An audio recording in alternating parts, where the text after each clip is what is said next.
Sejarah masuknya Islam di Afrika. Penyebaran Islam di Afrika merupakan salah satu transformasi peradaban paling signifikan dalam sejarah dunia. Sejak abad ke-7 hingga ke-16 Masehi, Islam tidak hanya hadir sebagai agama, tetapi juga sebagai kekuatan sosial, politik, dan intelektual yang membentuk identitas benua Afrika. Penyebaran Islam di Afrika Utara. Proses Islamisasi di Afrika Utara dimulai pada masa Khulafa al-Rashidin, khususnya melalui penaklukan Mesir oleh Amr bin Ash pada tahun 641 Masehi. Mesir kemudian menjadi pusat strategis penyebaran Islam ke wilayah Maghrib.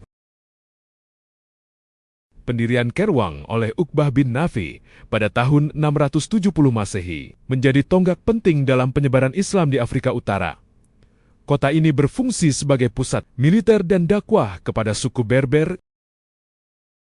Pada abad ke-8, suku Berber tidak hanya menerima Islam, tetapi juga menjadi kekuatan utama dalam ekspansi Islam, termasuk dalam penaklukan Andalusia oleh Tariq bin Ziyad. Islamisasi di Afrika Barat. Berbeda dengan Afrika Utara, Islamisasi di Afrika Barat berlangsung melalui jalur damai, khususnya perdagangan Trans-Sahara. Para pedagang Muslim memperkenalkan Islam kepada masyarakat lokal melalui interaksi ekonomi dan sosial. Puncak kejayaan terjadi pada masa Kekaisaran Mali di bawah kepemimpinan Mansa Musa. Perjalanan hajinya pada tahun 1324 Masehi membawa dampak besar terhadap perkembangan intelektual di Afrika Barat. Kota Timbuktu berkembang menjadi pusat keilmuan Islam dunia dengan Universitas Sankore sebagai institusi pendidikan terkemuka. Tradisi literasi berkembang pesat ditandai dengan munculnya karya seperti Tariq al-Sudan. Masuknya Islam di Afrika Timur.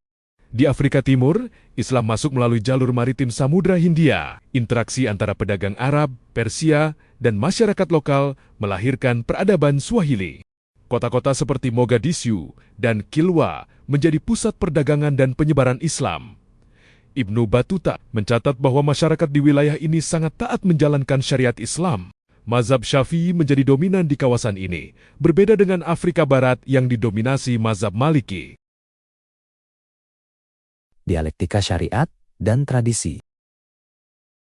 Islam di Afrika menunjukkan karakter adaptif dalam berinteraksi dengan tradisi lokal atau urf. Para ulama mengakomodasi adat selama tidak bertentangan dengan prinsip dasar Islam.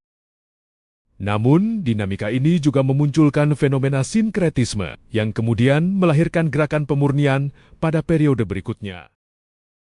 Dengan demikian, penyebaran Islam di Afrika tidak bersifat tunggal, melainkan berlangsung melalui berbagai jalur, yaitu militer, perdagangan, pendidikan, dan budaya. Islam berhasil menjadi fondasi peradaban yang mengintegrasikan Afrika ke dalam dunia Islam global.